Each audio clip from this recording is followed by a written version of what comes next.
मैं आपको फ्री में एक इबादत सिखा रही हूँ जिसमें कुछ नहीं करना है। कुछ भी नहीं का मतलब कुछ भी नहीं। इस इबादत को फरिश्ते लिख नहीं सकते, शैतान बिगाड़ नहीं सकता, और सिर्फ रब है जो जान सकता है।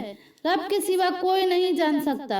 वह इबादत खामोशी है। हजरत अली रज़ियल्लाहु अन्हु ने फरमाया, खामोशी एक अजीम नेमत है, खास तौर पर उस वक्त इख्तलाफ ज्यादा हो, आवाज बुलंद हो, इल्म की कमी हो और दलीलों की कोई औकात न हो। लोगों की नजर में खामोशी एक ईगो है, अल्लाह की नजर में खामोशी एक सब्र है।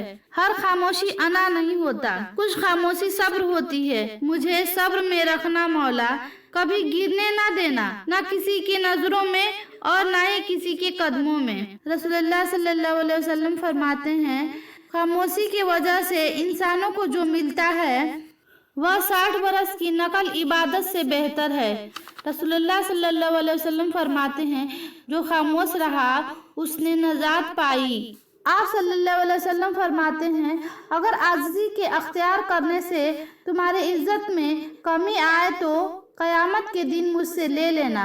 अगर अपनी गुफ्तगू से गीबत, बोहतान, तोहमत निकाल दें तो बाकी सिर्फ खामोशी रह जाती है, जो कि बेहतरीन इबादत है।